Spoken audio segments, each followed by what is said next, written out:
Hey everyone, welcome back to ManaWar Gaming. Today we're talking about something that might actually change how the Division 2 feels to play. And for some of you, it might be a dream come true. Have you ever imagined having an AI companion in the Division 2? Someone who follows your lead through firefights, takes orders, revives you when you're down, and actually fights alongside you like a real teammate? Well, that idea is about to become reality. The developers have been quietly working on what they're calling the companion system, and it's officially coming next season, Season 3, Mutiny. Even better, the beta version is launching this Friday, November 14th, 2025, exclusively on the PTS for PC players. There's a new season coming. It's gonna be super cool because it's gonna introduce something very, very cool that we hinted during Gamescom. What we can before this is not the stream that we talk about narrative, but people are wondering why this is the name of the season, and I think it's kind of connected to what we're going to introduce right now. Basically, the premise of the next season called Mutiny is that, as the name entails, there is a mutiny ongoing. A mutiny ongoing not anywhere, it's ongoing amongst the ranks of the True Sons. If you've been playing the story of our seasons for several years, you might remember events in, I think that was season 9 through 11, where we had the beginning of the idea of some True Sons are starting to question the leadership, are starting to question what their mission and what they're doing, and that came in the form of Captain Lewis, one character that you ended up siding with. And this is kind of a next step in that logic, and so we are going to see a season that is focused on... Now, here's where it gets interesting. The companion system lets you recruit and command defected True Sun soldiers who now fight by your side. You take on the role of a squad leader, and that means you'll be calling the shots. You can tell your companion where to move, when to take cover, and even have them revive downed allies mid-fight. It's all done through a new mechanic called the Command Link, which ties directly into the game's evolving modifier system. Because of the premise of this season, if that's not clear already, the companions you're going to get to recruit are True Sons. So you're going to, as you play the season, you're going to encounter defectors that are in a struggle against the True Sons, running around in the world, or while you combat, they might actually come and help you. And if you save those defectors, you will be able to recruit them. And as you recruit them, then you kind of build a pool of companions, and you can pick the best, and then you can have them run alongside you in the world, in the missions, and there will be your own NPC companion. You can give them orders, and then the whole mechanics of the season modifier are about using these companions, synergizing with this companion, and also ranking them up. Modifiers basically shape how your companion behaves.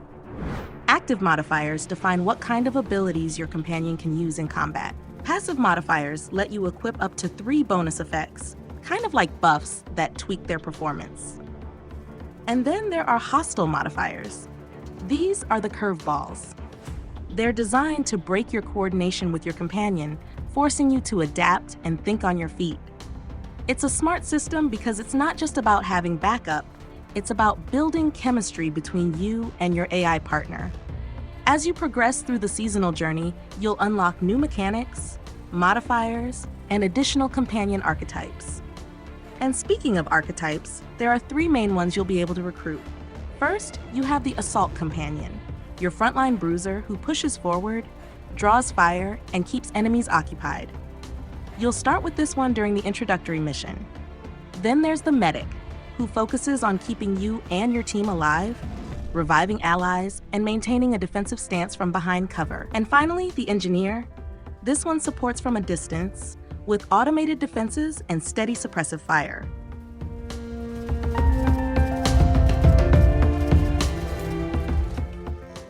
Recruitment plays a big part in this system too. You'll be able to find potential companions through open-world recruitment encounters and True Sons Mutiny events scattered across Washington, D.C. During these encounters, some True Sons might actually defect mid-fight. If they survive the battle, you can interact with them afterward and recruit them as your active companion. These encounters are exclusive to the DC map, but once you've recruited them, You can bring your companion into missions across all regions. When you start the season, you will see that you have a side mission here, Mutiny Hotspot. So this is your introduction to the companion mechanic. So we're going to go there, we're going to play it live. So there's a poor true son defector that is requesting backup, so we're going to go help the poor lad. We wanted to come with a proposition that was a bit different.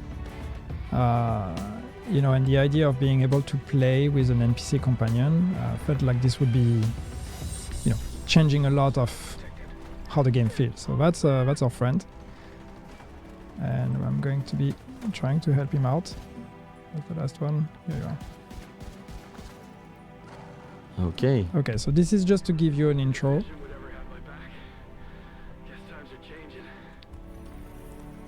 And now that guy is available for recruitment. So, okay, I get a tutorial that explains companions. So the companions are the modifier of the season, just to be very clear.